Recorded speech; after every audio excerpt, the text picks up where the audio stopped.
Bonjour à tous et bienvenue dans Virage Digital. Je vous rappelle que comme d'habitude, cette émission est en direct. N'hésitez donc pas à poser toutes vos questions à nos invités durant la demi-heure d'émission qui va suivre. Et je reçois aujourd'hui Sandrine Decorde, donc directrice développement et marketing des PUF, anciennement Presse universitaire de France. Bonjour Sandrine Decorde. Bonjour, bonjour. Alors les Presses universitaires de France, c'est une maison d'édition qui a presque 100 ans. Voilà, une maison d'édition créée en 1921, une maison d'édition universitaire à l'origine, spécialisée dans les sciences humaines et sociales, la philo, la socio, la psycho. Donc on est le premier rééditeur français en sciences humaines en fait. Et vous avez pris le virage digital, on va le voir dans quelques instants. À vos côtés, David Stud, directeur général d'Edilivre. Edilivre qui est une maison d'édition web et non pas une maison d'édition numérique. Absolument. C'est-à-dire que nous, on est né dans le digital. On est un site web avec tout ce qui va avec en termes de stratégie d'exposition, de promotion et de production. Et on est un pure player web qui essaye de donner sa chance à tous les écrivains amateurs en France et à l'étranger. Voilà, donc nous parlerons dans quelques instants des mutations des métiers du livre avec le numérique. Pas de pitch ensuite pour cette émission, mais un clin d'œil dont vous découvrirez le sujet en fin d'émission. Et je vous propose de passer tout de suite à l'info numérique de la semaine avec la revue de presse.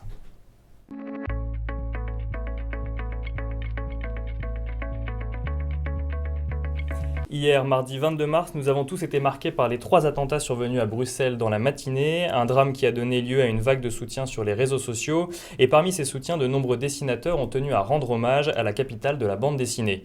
D'abord un dessin de Plantu qui montre une France solidaire, France qui a connu des heures aussi dramatiques au cours de l'année 2015, puis Johan Sfar montre un mannequin Pisse en larmes qui se demande si pisser tranquille ou simplement vivre normalement c'est trop demandé.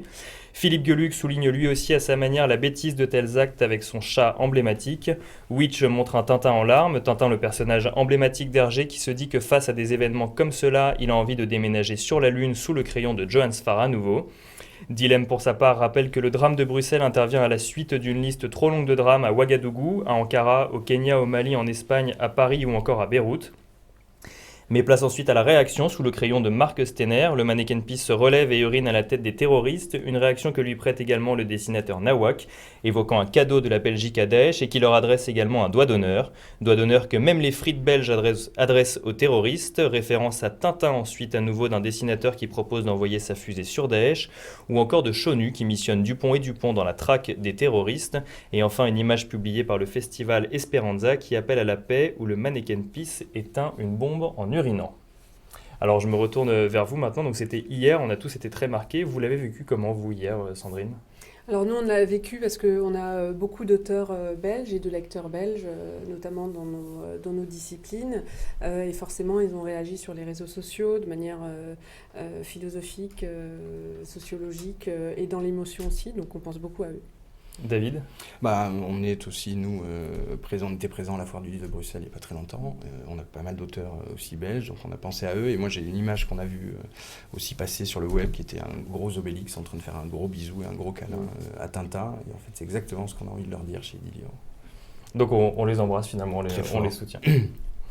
Alors, deuxième information de cette semaine, une information numérique cette fois-ci. Baidu, le Google chinois, se met lui aussi à la voiture autonome. Le 16 mars dernier, Andrew Ng, le Chief Scientist de Baidu, a annoncé que l'entreprise chinoise allait démarrer des tests de ses véhicules autonomes sur les routes américaines. La décision peut paraître surprenante pour une entreprise chinoise, mais l'entreprise explique que ce déploiement sur le territoire américain lui permettra de profiter de l'expertise de son centre technologique situé au cœur de la Silicon Valley. Ces véhicules autonomes seraient conçus pour fonctionner sur un périmètre bien précis qui serait ensuite étendu au fil de l'avancement de la technologie du constructeur. Baidu compte par la suite commercialiser son véhicule autonome en 2018 en Chine. Et enfin, troisième information de cette semaine, Hewlett Packard Enterprise lance l'édition 2016 de sa promo Startup.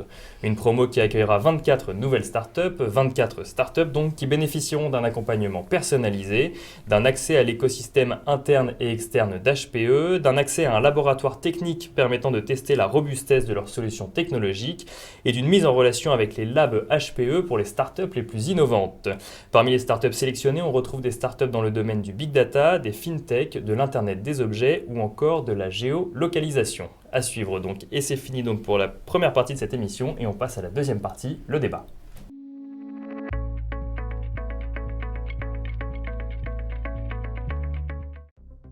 Demain appartient aux plus rapides. Pour vous aider à aller toujours plus vite, nous avons créé une nouvelle entreprise totalement dédiée à l'avenir de votre secteur. où les hommes, la technologie et les idées font avancer le monde ensemble. Accélérer l'innovation, accélérer le changement, accélérer l'avenir. Hewlett Packard Enterprise.